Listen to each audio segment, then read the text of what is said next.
प्रधानमंत्री नरेंद्र मोदी 16 मई को भदोही आएंगे। यहां ऊंट में चुनावी जनसभा को संबोधित करेंगे। प्रधानमंत्री के आगमन को लेकर युद्ध स्तर पर तैयारियां की जा रही हैं। जनसभा स्थल पर हेलीपैड और टेंट लगाने का कार्य तेजी से किया जा रहा है। भाजपा के नेता और कार्यकर्ता दिन रात एक कर कार्यक्रम को सफल बनाने में जुटे हुए हैं। जानकारी के मुताबिक 16 मई को प्रधानमंत्री नरेंद्र मोदी करीब 2 बजे भदोही के ऊंट में पहुंचेंगे और यहां भाजपा प्रत्याशी के पक्ष में जनसभा को संबोधित करेंगे। जनसभा स्थल भदोही प्रयागराज बॉर्डर पर आयोजित होने के कारण माना जा रहा है कि प्रधानमंत्री भदोही के साथ फूलपुर और प्रयागराज, मिर्जापुर सहित अन्य आसपास के लोकसभा क्षेत्रों को साधने की कोशिश करेंगे। प्रधानमंत्री आगमन को लेकर प्रशासनिक अमला सक्रिय है। एसपीजी ने पूरे जनसभा स्थल को अपने कंट्रोल में ले लिया और एसपीजी के दिशा निर्देश में हेलीपैड और मंच आदि बनाने का कार्य चल रहा है। मौके पर जिलाधिकारी भी निरीक्षण करने पहुंचे। गहनता से जांच पड़ताल की जा रही है। वहीं मौके पर भाजपा और सहयोगी दलों के नेताओं का दावा है कि इस रैली के लाखों की भीड़ जुटेगी। क्या व्यवस्था है यहाँ पे? हमारे देश के ही नहीं पूरे विश्व के लोकप्रिय नेता माननीय सदैव श्री नरेंद्र जी मोदी जी आ रहे हैं यहाँ पे। वो भारत देश के प्रधानमंत्री हैं, तो इसलिए यहाँ पे लगभग बैठने की यहाँ पे हम लोग क्षमता 2 लाख की है, पर यहाँ कम से कम 4 लोगों की भीड़ जुटेगी।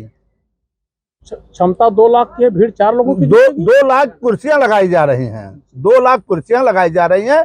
बाद में अलग से टेंट लगाया जाएगा, उसमें लगभग 2 लाख का और इंतजाम किया जा रहा है। 4 लोगों के बैठने का इंतजाम किया जा रहा है। सुरक्षा व्यवस्था का क्या इंतजाम है? सुरक्षा व्यवस्था के यहाँ पूरे कमिश्नर, डीआईजी, एसपी, डीएम सभी लोग अपना कार्य कर रहे हैं यहाँ पे। इस समय जो वर्तमान व्यवस्थाएं किस तरह से चल रही हैं? वर्तमान व्यवस्थाएं बहुत अच्छी चल रही हैं। 2024 लोकसभा के चुनाव को लेकर के यहाँ जो कयास लगाए जा रहे हैं कि आपकी प्रतिद्वंदी पार्टी भी है, वह काफी तेजी से प्रचार प्रसार में लगी है, उसकी क्या स्थिति है? भारतीय जनता पार्टी के आगे किसी भी कोई लड़ाई में है ही नहीं। कोई भी यहाँ लड़ाई में है ही नहीं। सिर्फ माने मुंह से बोलना है, मैं लड़ाई में है, लड़ाई में है। लड़ाई में कौन है भाई? सिर्फ यहाँ पे डॉक्टर रमेश बिंद के, अरे विनोद बिंद के सिवा कोई नहीं है। वैसे आज आपने अच्छा ही जिक्र किया है डॉक्टर रमेश बिंद।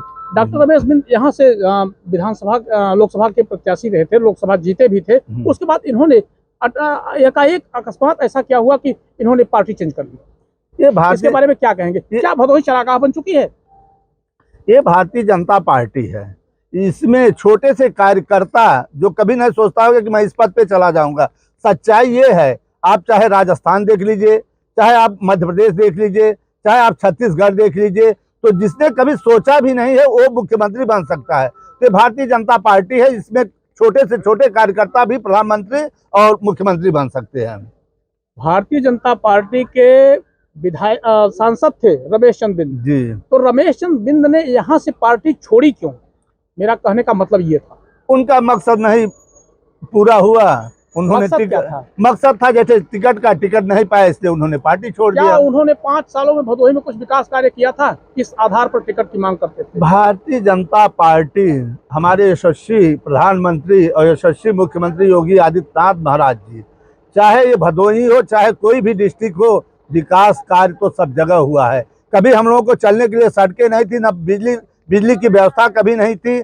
माने बहुत सारी ऐसी व्यवस्थाएं थी जो कुछ भी नहीं था। आप तो आप चाहे गली गली चले जाएं, जहां देखेंगे सड़क दिख रही है, बिजली कम से कम 18 घंटे है। इससे बड़ी व्यवस्था और क्या चाहिए हम लोगों को सभी को?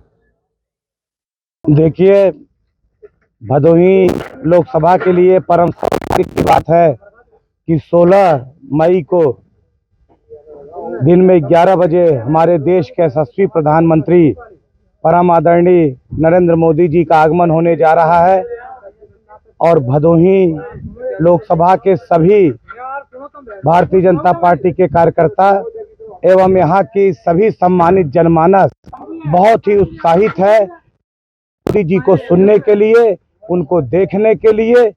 और जिस प्रकार से उत्साह का माहौल यहाँ की जनमानस में है, उसको देखकर ये लगता है कि बहुत भव्य और बहुत विशाल जनसभा माननीय नरेंद्र मोदी जी की होने वाली है। जनसभा में लगभग कितने लोगों की भीड़ हो सकती है? क्या व्यवस्था है?